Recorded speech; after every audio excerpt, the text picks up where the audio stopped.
فاتحہ.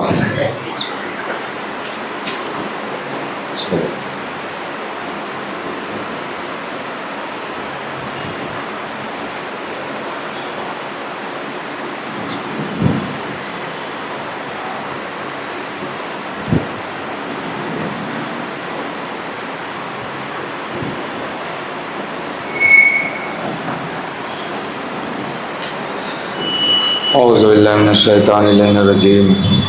بسم اللہ الرحمن الرحیم.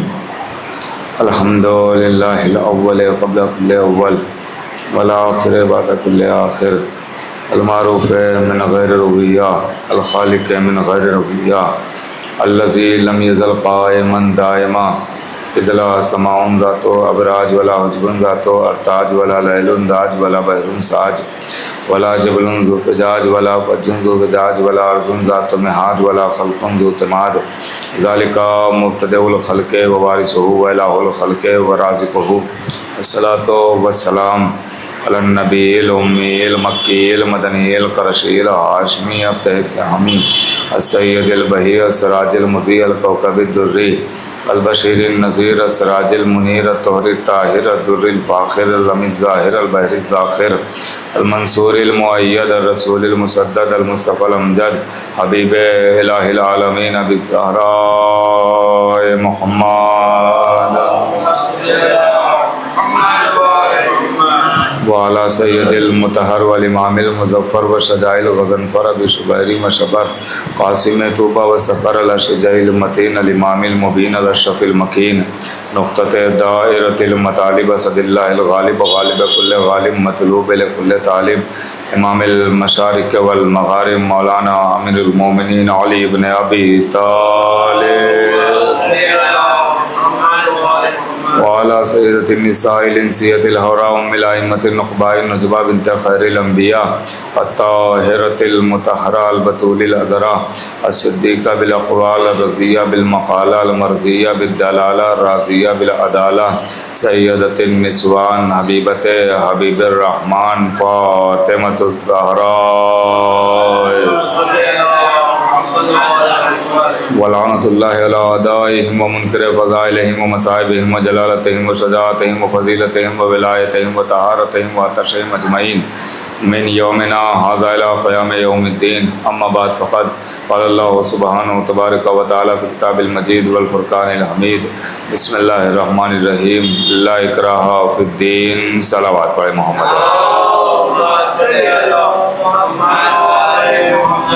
حضرات گرامی قدر مومنین، مسلسل السلام اسی آیہ مبارکہ کے ذیل میں آپ سے گفتگو ہو رہی ہے. ارشاد ہوا کہ دین میں کوئی زبردستی نہیں ہے، دین میں کوئی جبر نہیں ہے.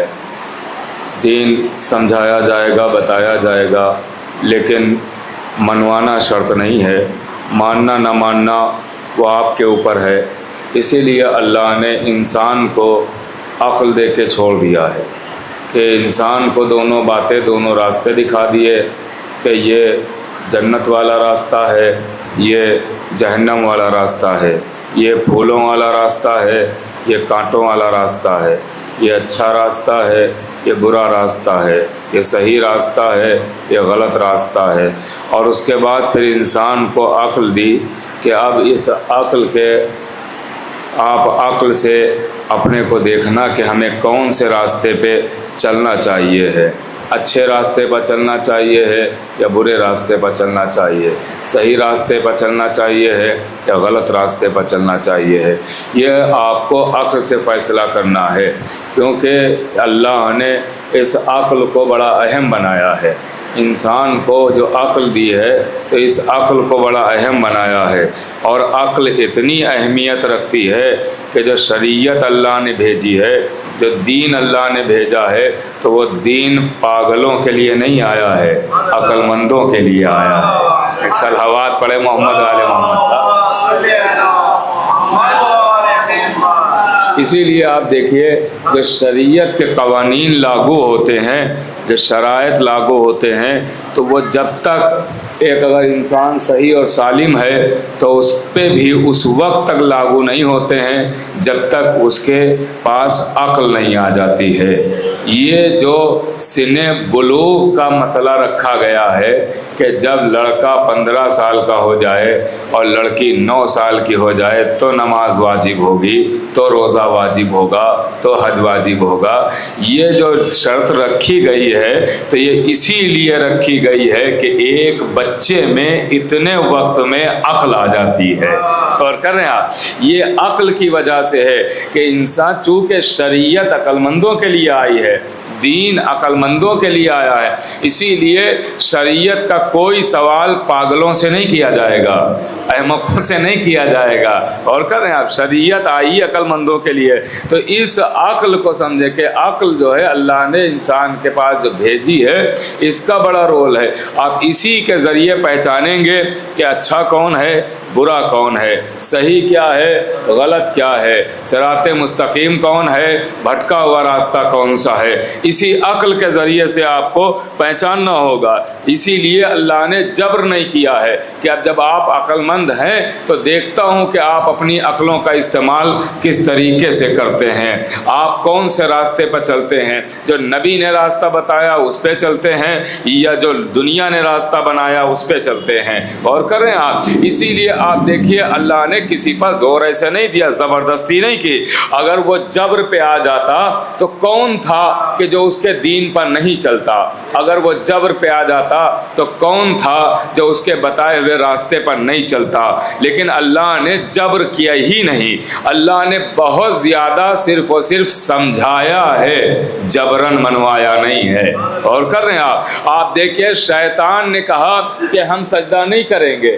اللہ نے جب آدم کو بنایا اور کہا میں اس کے اندر روح داخل کر دوں، تم سب کے سب سجدے میں جانا، تو شیطان نے کہا ہم سجدہ نہیں کریں گے، لیکن اللہ نے اس پہ جبر نہیں کیا کہ سجدہ کرنا ہی کرنا، چاہتا تو وہ کروا سکتا تھا۔ اور کر رہے ہیں آپ بھائی، اللہ کی قدرت سے کچھ باہر نہیں تھا، اگر شیطان بھاگنا بھی چاہتا تو اس کی قدرت سے بھاگ کے تھوڑی کہیں جا سکتا تھا۔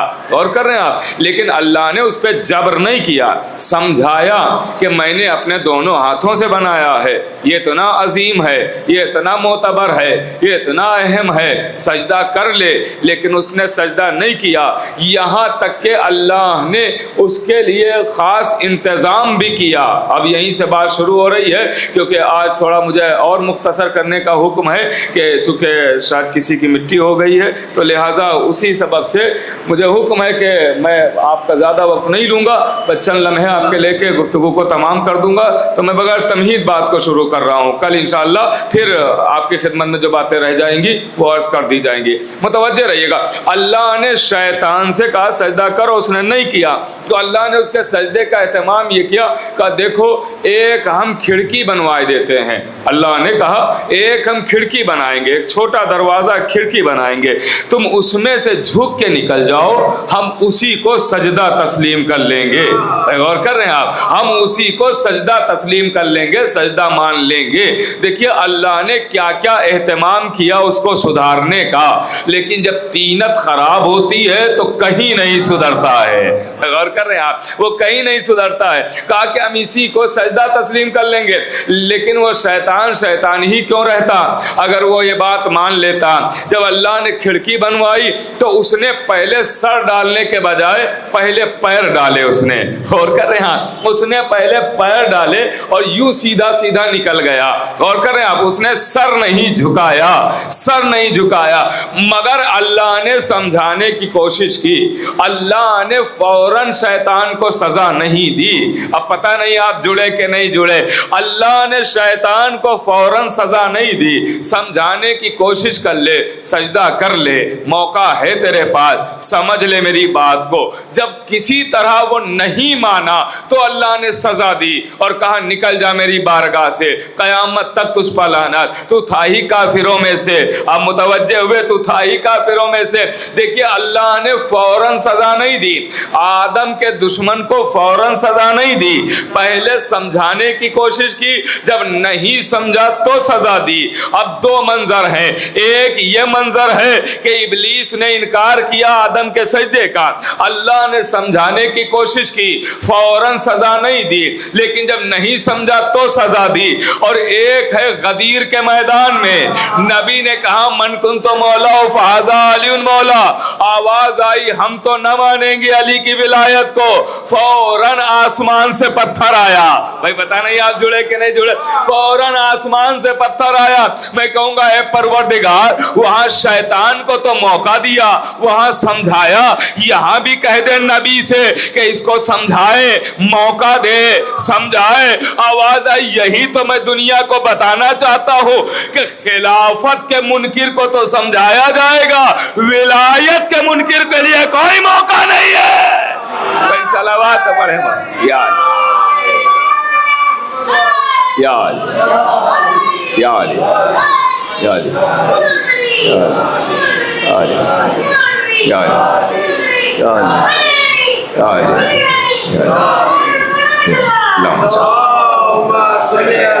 کیا مسئلہ تھا ولایت کا، کہا کہ علی کی ولایت کا مسئلہ ہے تو یہاں کوئی موقع نہیں ہے، یہاں پہ کوئی موقع نہیں ہے، یہاں سمجھانے کا موقع نہیں ہے، یہاں فوراً سزا ہے، انکار کیا تو سزا ہی سزا ہے۔ اچھا دیکھیں یہ اس پہ کیوں زور دیا جاتا ہے، آپ اس بات پہ بھی غور کیجئے کہ اس پہ سب سے زیادہ مولا علی علی ولی اللہ، مولا علی کی ولایت غدیر پہ زور کیوں دیا جاتا ہے؟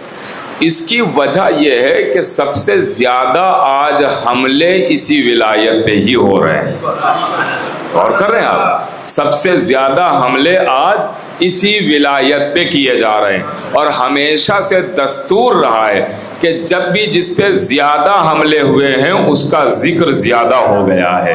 غور کر رہے ہیں آپ، جیسے سب سے زیادہ اماموں میں سب سے زیادہ اعتراض مولا علی پہ ہوا ہے، سب سے زیادہ اعتراض مولا علی پہ ہوا ہے۔ بھائی آپ دیکھیں 40,000 ممبروں سے مولا علی کو برا بھلا کہا گیا ہے نا، تو اسی لیے سب سے زیادہ ذکر بھی مولا علی ہی کا مجلسوں میں ہوتا ہے۔ اور کر رہے ہیں آپ، اعتراض سب سے زیادہ ہوا تو ذکر بھی سب سے زیادہ انہی کا ہوتا ہے۔ تو یہ دنیا والوں کو سبق بھی دیا جاتا ہے کہ دیکھو ایسا نہیں کہ ہمارے کسی امام کے فضائل کم ہیں، نہیں، ہمارے یہاں سب کے سب فضائل ہیں، سب کے سب محمد ہیں، سب کے فضائل ہیں اپنی اپنی جگہ پہ۔ اور کر رہے ہیں آپ، چاہے وہ پہلا علی ہو چاہے وہ آخری علی ہو، سب کے فضائل یکساں ہیں، سب کے پاس یکسانیت ہے، سب کے پاس ایک ہی جیسی طاقت ہے، سب کے پاس ایک ہی جیسے اختیارات ہیں، لیکن سب سے زیادہ بیان ہوتے ہیں مولا علی کے فضائل۔ یہی سمجھایا بھی یہی سے جاتا ہے کہ پہلے علی کو سمجھ لو سارے علی کو سمجھ لیا۔ غور کر رہے ہیں، پہلے علی کو جان لو سمجھ جاؤ گے کہ سارے علی کو پہچان لیا ہے۔ تو علی کی ولایت پہ اسی لیے زور دیا جاتا ہے۔ اور دیکھیے یہ سب سے اہم بھی ہے کیونکہ یہی شیعت کی پہچان ہے۔ اب دیکھیے یہ علی کی ولایت ہے دلیل، اس بات کو یاد رکھیے گا، مولا علی کی ولایت ہے دلیل۔ آپ نے جو 2 گواہیاں اور دی، مثلا آپ نے کلمہ شروع کیا، اشہد ان لا الہ الا اللہ، گواہی دیتا ہوں کہ اللہ وحدہ لا شریک ہے، اشہد ان محمدن رسول، گواہی دیتا ہوں کہ محمد اللہ کے رسول۔ یہ ہیں آپ کے 2 دعوے، ان 2 دعووں کی دلیل ہے علی ولی اللہ۔ بھائی غور کر رہے ہیں، ان 2 دعووں کی دلیل ہے علی ولی اللہ۔ آپ کہیں گے کیسے؟ تو میں نے دن کی مجلس میں اس کی یہ بات عرض کی تھی، وہ دلیل دن کی مجلس میں عرض کر دی تھی کہ نبی کریم نے زیارت عید غدیر میں فرمایا ہے کہ جس نے آپ کی ولایت کا انکار کیا وہ لا الہ الا اللہ محمد رسول اللہ کہتے ہوئے بھی نہ توحید مانتا ہے اور نہ رسالت مانتا ہے۔ کیوں؟ کہا جب تک علی ولی اللہ نہیں کہے گا اس نے نہ لا الہ الا اللہ کہا اور نہ محمد رسول اللہ کا۔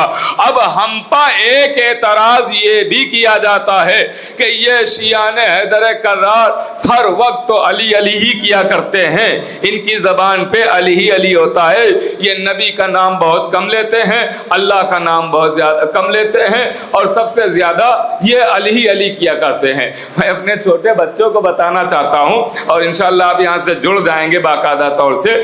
دیکھیے میرے عزیزوں، آپ جب کوئی ڈگری حاصل کر لیتے ہیں، مثلا آپ نے BA کیا، آپ نے MA کر لیا، آپ PhD ہو گئے، غور کیجئے گا آپ نے یہ ڈگریاں حاصل کر لی، تو جب آپ اپنا نام لکھتے ہیں، آپ اپنا نام لکھتے ہیں تو اس کے آگے ڈگری لکھ دیتے ہیں، MA BA PhD لکھ دیتے ہیں نا، MBBS، یہ سب ہوتا ہے نا کہ نام لکھا اس کے آگے آپ نے اپنی ڈگری بھی لکھ دی۔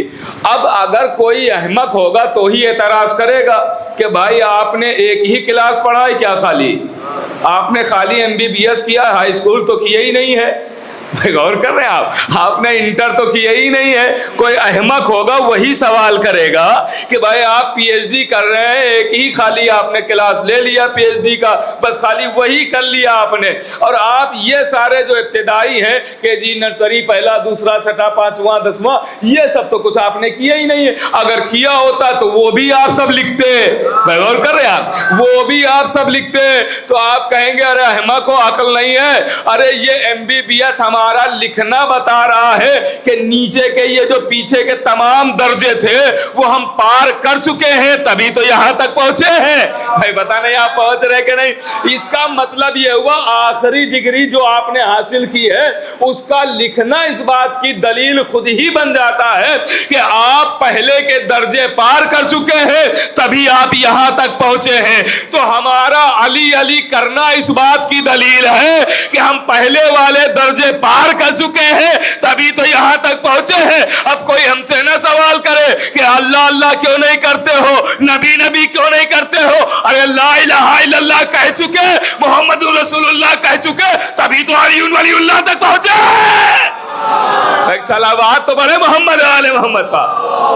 بھئی یہ ڈگری تک پہنچنے ہی کے لیے اور کر رہے ہیں، اس ڈگری تک ہم پہنچے ہیں تو اسی سبب سے تو پہنچے کہ پہلے ہم وہ پہلے والے درجے پار کر چکے ہیں، تبھی تو ہم یہاں تک آئے ہیں۔ اور کر رہے ہیں میرے عزیزوں، تو آپ سمجھے دیکھیں مولا علی کی شان اور مرتبہ کیا ہے آپ کی خدمت میں عرض کروں کہ ویسے ہم نے پہلے ہی کہہ دیا کہ ہر امام کی فضیلت ہے، ہر امام کا اپنا ایک مرتبہ ہے، لیکن چونکہ سب سے زیادہ اعتراض مولا کائنات پہ ہوا، سب سے زیادہ مولا کائنات کے مخالف ہوئے لوگ، مولا کائنات کی مخالفت ہوئی، اس لیے آج جتنے مولا کائنات کا ذکر ملے گا کتابوں میں بھی اور ایسے ہی ممبروں سے جو بیان ہوتا ہے وہ سب سے زیادہ مولا کائنات ہی کا ذکر ملے گا۔ دیکھیں دشمنوں نے کیسے کیسے مٹانے کی کوشش کی ہے کہ اہل بیت کے چاہنے والے نہ رہیں، اہل بیت کا ذکر مٹ جائے۔ اب ایک دور ایسا آیا کہ بادشاہ ظالم تھا، اس نے اعلان کیا کہ دیکھو کوئی بھی علی والا نظر آئے، تمہیں شک بھی ہو کہ اگر یہ علی والا ہے تو قتل کر دینا، یہ میری طرف سے مجھے پوچھنے نہیں آنا، آرڈر لینے نہیں آنا، میرے پاس شک ہو قتل کر دینا اگر علی والا۔ اب سوچئے ایسا دور، ایسا زمانہ، غور کر رہے ہیں میرے عزیزوں، لیکن علی والے کبھی گھبراتے نہیں ہیں، علی والے کبھی پریشان نہیں ہوتے ہیں، غور کر رہے ہیں آپ، علی والے کبھی پریشان نہیں ہوتے، اور موت سے تو علی والے بالکل بھی نہیں ڈرتے ہیں، غور کر رہے ہیں۔ اچھا دنیا آخری نتیجے پہ پہنچتی ہے، ڈرانے کی یہی کوشش کرتی ہے، مار دیں گے، قتل کر دیں گے، لیکن علی والے موت سے کہاں گھبراتے ہیں، یہ تو موت کے بہت قریب ہی رہتے ہیں، یہ تو چاہتے ہیں کہ جلدی مریں تو علی سے ملاقات ہو۔ اللہ اکبر، جن کی ذریعوں کی زیارت کر رہے ہیں ان کے چہروں کا دیدار ہو، غور کر رہے ہیں آپ، اور یہی سبب ہے کہ یہ علی کی محبت پہ مرتے ہیں پھر بھی نہیں مرتے۔ پتہ نہیں یہ کون سمجھا کون نہیں سمجھا، علی کی محبت پہ مرتے ہیں پھر بھی نہیں مرتے ہیں، غور کر رہے ہیں آپ کہیں گے دلیل کیا ہے کہ مر کے بھی نہیں مرتے ہیں؟ سب سے بڑی دلیل یہی ہے کہ ہمارے قبرستانوں کے باہر سلام لکھا ہوتا ہے کہ جب اندر جانا تو سلام کر کے جانا، غور کر رہے ہیں آپ، سلام مرے ہوئوں کو نہیں کیا جاتا ہے، ایک صلوات تو بڑے محمد آل محمد کا۔ سنیے گا، خاص منزل تک آپ کو لا رہا ہوں اور وقت کے اندر بات تمام ہو جائے گی۔ تو اس نے اعلان کیا کہ نام علی جو لے اسے قتل کر دینا، شک بھی ہو تو قتل کر دینا۔ اسے خبر دی گئی بادشاہ کو کہ اب آپ کے شہر میں کوئی علی والا بچا نہیں ہے، جتنے تھے چن چن کے مار دیا گیا۔ بہت غور سے سنیے گا، اب آپ کے شہر میں کوئی علی والا